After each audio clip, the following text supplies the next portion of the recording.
Every day I negotiate with procrastination. And every single day that I do, I'm literally negotiating away my wife's freedom. That really hit me like a truck this week when I realized that my 2 week break from working on my digital product is actually a 2 week delay on everything that I'm building towards. Now, if you're tired of trading your future for temporary comfort, then this podcast is for you. I don't know how many times I've said to myself, oh, today we're just going to go play video games for the day, and tomorrow or maybe Monday, we can hit it hard. And if that sounds familiar, we're two peas in the same pod because I've been having the same exact conversation with myself for the past 2 straight weeks, I would say.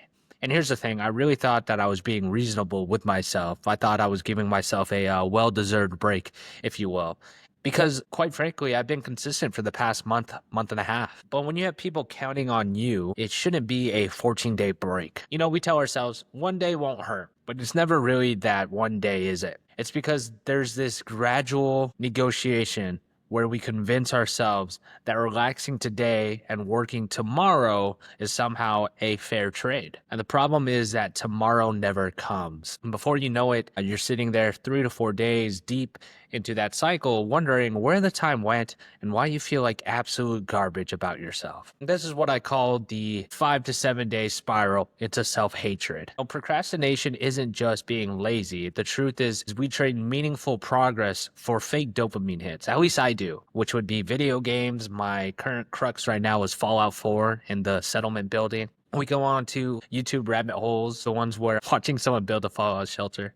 Then I go into doom scrolling on social media until my eyes hurt. And by day 3 or 4, that guilt is kind of turns into this anger that I faced this morning when I woke up. And it's not just regular anger. It's the kind of anger that comes from looking at your anti-vision and realizing you're living it. That anger that hits you when you understand that every day you delay is another day that your wife has to work instead of being free. It is the anger that hits you when you realize that the retirement fund isn't going to grow itself, when you realize that business doesn't build itself, that anger that hits you when you realize the digital product won't launch itself. But somehow I have convinced myself that one more day of avoiding the hard stuff was worth it. You then hit the rock bottom of recognition, if you will. And this week I had one of those gradual dawning moments, you know, the ones where reality slowly creeps in and you realize that you've been lying to yourself. I made a lot of non-negotiables with myself about posting consistently. I wanted to do 2 newsletters every week. I wanted to create content essentially every day on all platforms. And it was quite simple rules to keep me moving forward. But I broke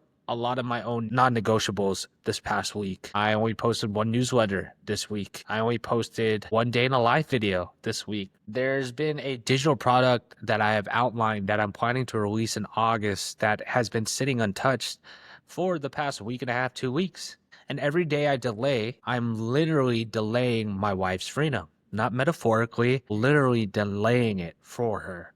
Because every day I don't work, on another day that she has to clock in as a barista in Starbucks. I think that's when the gap between who I want to be and who I'm actually being becomes very crystal clear to me, and it really hurts and it very much makes me angry. So I've created a simple reset protocol. As I get older and more self-aware of my tendencies, I built out that protocol, and it's something that I imagine will still be fleshed out as time goes on. Here's what saved me from turning that 2-week delay into a month-long, 2-month, 3-month-long disaster. Step number 1 is get moving. Quite literally, I got up this morning, took a 15-minute walk, not really to think or strategize or plan, just to break that physical pattern of sitting in the same spot, of doom scrolling my life away, of laying in bed and playing my Steam Deck or my Switch. What I've done, step 2, is I look at what I've already had.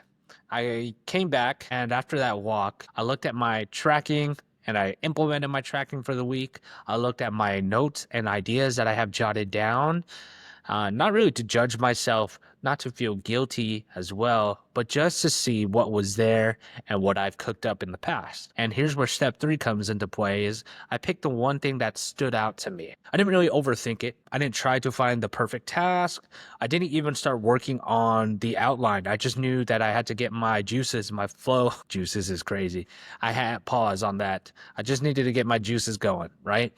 Not to pick the perfect task and start working on it, but just something to get me in the flow state. and I picked the one that grabbed my attention. Or in this case, I picked the one that I've written about in the past, but procrastination is something I was dealing with today. And the final step is don't think, just start. I didn't trick myself to use some motivation hack or listen to brown noise on YouTube while I was getting ready to work. I just started writing.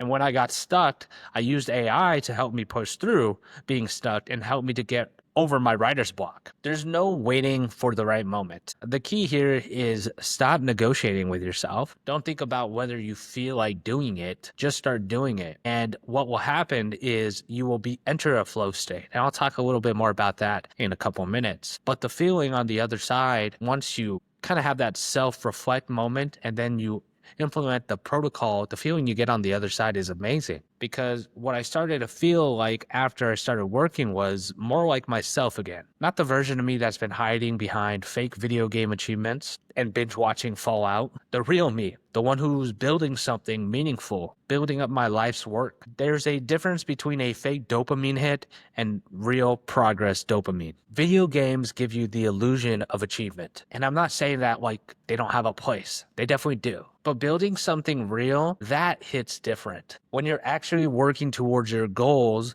you remember why you started in the first place. You remember who you're doing this for. You remember that taking action creates that motivation, not the other way around. So in closing, I just want to say, stop trading your future for comfort. And this is more of a conversation for myself, to myself, my future self. I'm not going to pretend like it's easy because the urge to negotiate with yourself is going to come back. I felt that plenty of times, and it might come back tomorrow.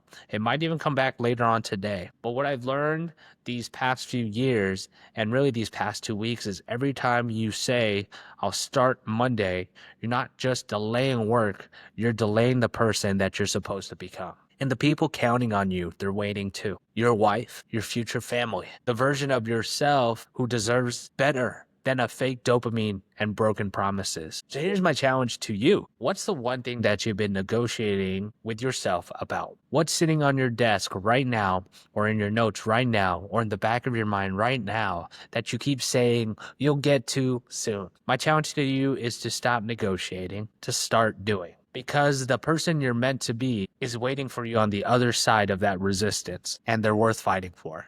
This is Dexter, signing out.